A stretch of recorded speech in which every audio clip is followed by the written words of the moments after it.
నమస్కారం. ఈరోజు మనం భారత పరిపాలనా వ్యవస్థలో చాలా కీలకమైన ఐఏఎస్, ఐపీఎస్ అధికారుల గురించి, వాళ్ళ సేవల గురించి కొంచెం లోతుగా మాట్లాడుకుందాం. నమస్కారం. అవును, ముఖ్యంగా ఒకప్పుడు దేశానికి గర్వకారణంగా, గొప్ప గౌరవంగా భావించిన ఈ అఖిల భారత సర్వీసుల ప్రాభవం అంటే గ్లోరీ ఈ మధ్యకాలంలో కొంచెం తగ్గుతోందా అనే సందేహం వస్తోంది.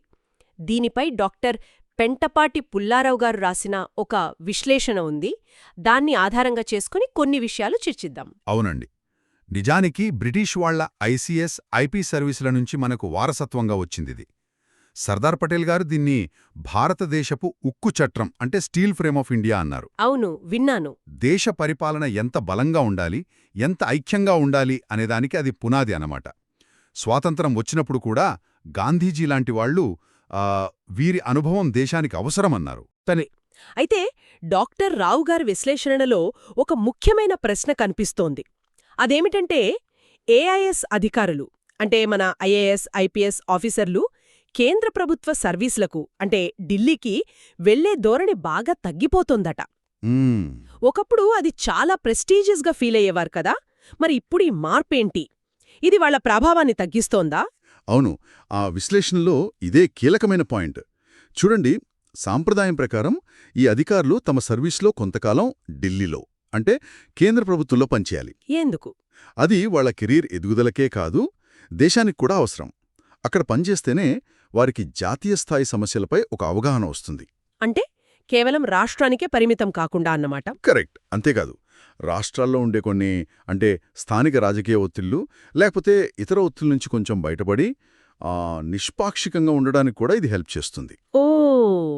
ఈ జాతీయ స్థాయి అనుభవం లేకపోతే వాళ్ళని అఖిల భారత సర్వీస్ అనడంలో అర్థమేముంది? ఆ స్వరూపమే దెబ్బతింటుంది కదా.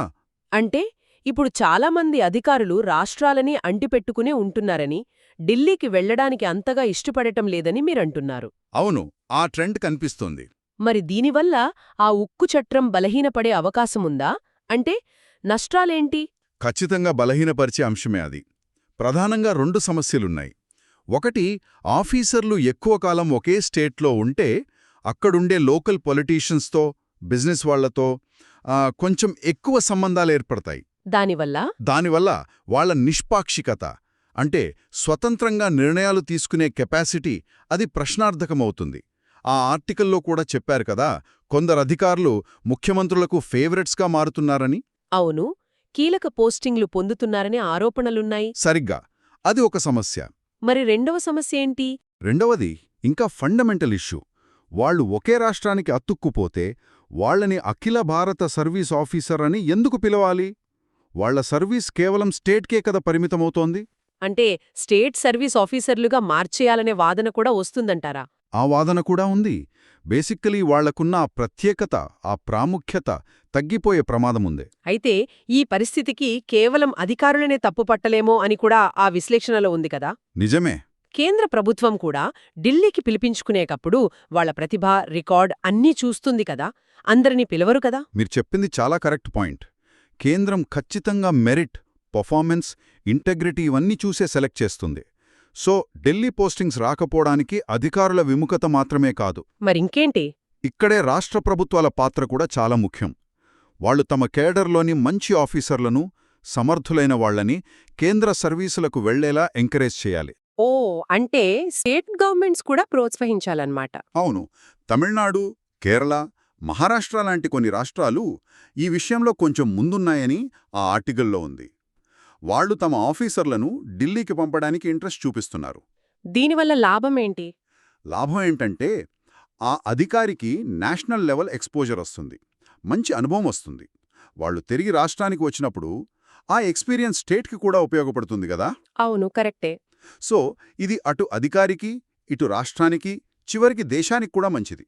అంటే విన్ విన్ సిచ్యువేషన్ లాంటిది. ఎగ్జాక్ట్లీ. అలా కేంద్రంలో, రాష్ట్రంలో పనిచేసినప్పుడే కదా వాళ్లు నిజమైన అఖిల భారత స్పిరిట్తో పనిచేయగలుగుతారు. వాళ్ల ఆలోచన పరిధి పెరుగుతుంది. కాబట్టి డాక్టర్ రావు గారి విశ్లేషణ సారాంశమేంటంటే, ఈ ఉక్కు చట్రం తుప్పు పట్టకుండా ఉండాలంటే ఆఫీసర్లను కొంతకాలమైనా ఢిల్లీకి పంపడాన్ని ఎంకరేజ్ చేయడమో లేక ఒక స్టేజ్లో కంపల్సరీ చేయడమో అవసరమని. అవును, ఇది వెంటనే చేయగలిగే ఒక ముఖ్యమైన సంస్కరణ. ఏఎస్లో ఇంకా చాలా మార్పులు అవసరం ఉండొచ్చు, కానీ ఇది చాలా కీలకం. ఎందుకంటే పరిపాలనలో నిష్పాక్షికత, సమగ్రత, జాతీయ దృక్పథం ఇవి చాలా ఇంపార్టెంట్. వీటిని కాపాడితేనే ఆ సర్వీసుల గౌరవం, ప్రాభవం నిలబడుతుంది. ఖచ్చితంగా. అయితే ఇప్పుడు మారుతున్న రాజకీయాలు, సామాజిక పరిస్థితులు చూస్తుంటే ఈ అఖిల భారత సర్వీసులు తమ అసలు లక్ష్యాలని అంటే ఆ నిష్పాక్షికతని, జాతీయ దృక్పథాన్ని ఎలా కాపాడుకోగలవుమనేది పెద్ద ప్రశ్న. అవును, అది ఆలోచించాల్సిన విషయమే. కేవలం ఈ కేంద్ర రాష్ట్ర బదిలీలతోనే సరిపోతుందా? లేక ఇంకా వ్యవస్థలో లోతుగా ఏవైనా మార్పులు తీసుకురావాలా? ఇది మనందరం ఆలోచించాలి.